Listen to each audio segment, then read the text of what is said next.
ব্রাহ্মণবাড়িয়ায় জমিতে হাঁস যাওয়া নিয়ে সংঘর্ষে আহত ১৫ জন।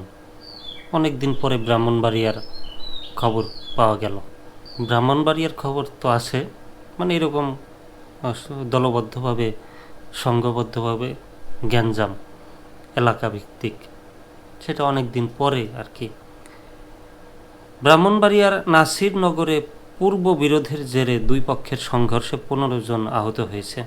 শুক্রবার বিকেলে উপজেলা তোলপাড় ইউনিয়নের ঘুষিয়াখাই গ্রামের দুই পক্ষের মধ্যে ঘটনা ঘটে। আহতদের স্থানীয়ভাবে চিকিৎসা দেওয়া হচ্ছে, তবে তাদের নাম পরিচয় জানা যায়নি। পুলিশ ও স্থানীয়রা জানান, ২ সপ্তাহ আগে ঘুষিয়াখাই গ্রামের বাসিন্দা রোশেনা বেগমের কয়েকটি রাজহাঁস স্থানীয় জয়দর মিয়ার ফসলি জমিতে ঢুকে পড়ে। এতে ক্ষুব্ধ হয়ে রোশেনা বেগমকে তার বাড়িতে গিয়ে মারধর করেন জয়দর মিয়া। ঘটনার ২ দিন পর রোশেনার পক্ষের লোকজন জয়দর মিয়াকে রাস্তায় একা পেয়ে মারধর করে। এ নিয়ে উভয় পক্ষের মধ্যে উত্তেজনা দেখা দেয়। পরবর্তী সময়ে স্থানীয়দের সহায়তায় দুই পক্ষ আপোষে রাজি হলেও জয়দর মিয়ার লোকজন পুনরায় রোশেনার পক্ষের একজনকে মারধর করেন।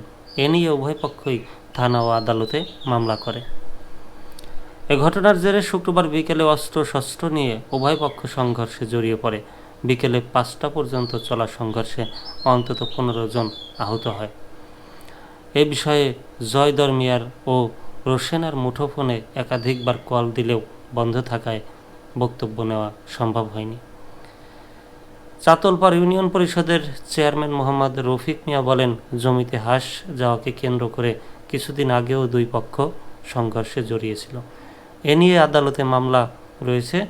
আজ সেই পুরনো ঘটনার জের ধরেই আবার সংঘর্ষ ঘটেছে।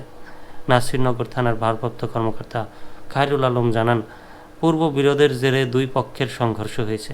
এ ঘটনায় দুই পক্ষের ১৫ জন আহত হয়েছে। স্থানীয়ভাবে আহতরা চিকিৎসা নিয়েছে।